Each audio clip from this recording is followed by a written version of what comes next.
Radio Arc-en-Ciel et Iris vous donnent le sourire. Oh mamie, regarde, un bateau! Oui, mon enfant, ce n'est pas n'importe quel bateau, c'est le bateau... Oh, j'ai oublié. Mais ce ne serait pas le bateau nommé le culturiste? Oh oui, le bateau du culturiste, je m'en rappelle, avec son capitaine, le fameux...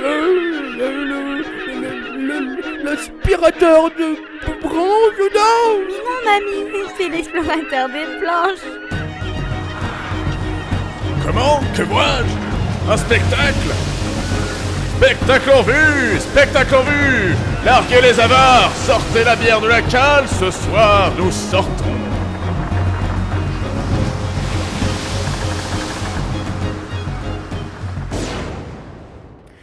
Alors cette fois-ci, je ne vais pas parler d'un spectacle, mais d'une expérience scénique que j'ai vécue. Une expérience où on se sent à notre place, où on se sent bien, on se sent intégré. Il y a des moments comme ça dans la vie où c'est des moments de grâce, où rien n'est de prise sur ce que nous vivons. On n'a pas de problème extérieur, pas de Covid, pas de confinement, rien. Et bien pour ma part, j'ai eu la chance d'en vivre un dernièrement, et c'est avec beaucoup de tendresse que je vous le livre ici. C'était un stage donné par le TAPS et dirigé par le metteur en scène Jordan Goldwasser. Mon premier stage en tant que professionnel. C'était un petit rêve qui se réalise. Fouler les planches avec plein de comédiens que j'estime. Comédiens qui, petits, me procuraient tant d'admiration et qui, aujourd'hui, m'acceptent parmi eux comme une seconde famille. Ce stage, il y avait un mot d'ordre. Créer sans se préoccuper du résultat. Jouer comme des enfants. Jouer de manière insouciante, loin de tout problème. Jouer pour créer des histoires. Des histoires de personnages inventés de toutes pièces. Toutes nos journées étaient rythmées par des improvisations. Des improvisations qui pouvaient durer jusqu'à 1h30. Des improvisations qui nous donnaient une liberté totale. Nous pouvons rien faire, on pouvait écrire, on pouvait partir, on pouvait rester sur scène pendant 1h30, faire des choses, parfois juste être là, écouter, assis, mais on était ensemble. Il n'y avait pas de résultat visuel, pas de grands éclats de voix, pas de tirades interminables, mais seulement du sentiment. Des sentiments qui, parfois, étaient très timides, mais dans tous les cas, criant de vérité. Tout était matière. Matière à écrire, matière à créer, matière à s'immerger complètement dans le monde de nos rêveries. Des rêveries à la fois personnelles, mais qui très vite devenaient collectives. Des rêveries qui devenaient pour tout le monde une obsession. Il fallait continuer à faire vivre ces bouts d'onirisme, coûte que coûte. Ne pas laisser mourir l'imaginaire et l'entretenir comme une fleur. Pour provoquer les rencontres entre les différents personnages du stage, Jordan avait désigné des binômes. Des binômes qui, pendant le temps de l'expérience, deviendront notre préoccupation principale. Il fallait tous les jours converser, faire dialoguer nos personnages. Chaque jour, nous recevions des mails, des lettres, des messages, des mails secrets n'appartenant qu'à nous, qu'à notre binôme, qu'à nos personnages. Des mails qui disparaîtront 2 semaines plus tard. Certains soirs, l'échange était cordial. Mais d'autres soirs, les binômes pouvaient passer la nuit à parler, à écrire, à partager des informations, à imaginer un univers commun parti de rien.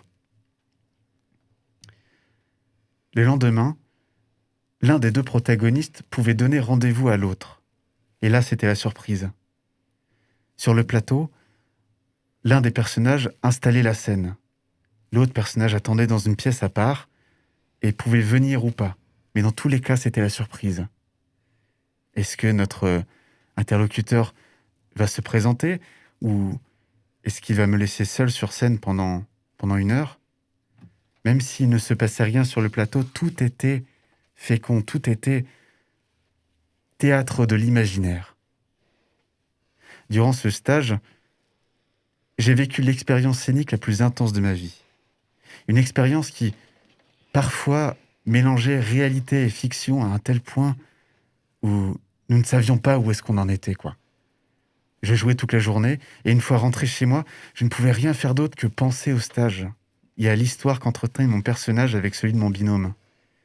Nous étions des enfants, et tout ce qui nous intéressait était de jouer, de rêver à des choses d'apparence futile, mais qui pour moi, pour nous, étaient essentielles. Il fallait donner vie à de l'émotion qui, un jour, nourrira le cœur de certains d'entre vous, quand les théâtres auront rouvert. J'ai pris conscience d'une petite chose avec cette petite aventure. Même si la réalité est dure et déprimante, il faut entretenir le rêve. Même s'il n'est pas palpable et si parfois il est d'apparence futile, il peut être pour certains le carburant de toute une vie. C'est pour ça qu'on l'appelle l'espoir. Et sur ces mots, je vous partagerai juste une petite musique. Une musique qui m'a accompagné pendant ces 2 semaines et qui, aujourd'hui, me rappelle des sentiments vécus sur un plateau vide. Cette musique, c'est Japan de Trottle. Sky blue eyes, I see a world behind them. No more time, sinking into the silence, reaching out for something you may never find, looking for a reason not to lose your mind. Feel like you're caught in a world you don't belong to, praying that you'll make it home. I know you're scared that the place you love is gone. Don't fear what you do not know.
Feel what you do not know. Feel like you're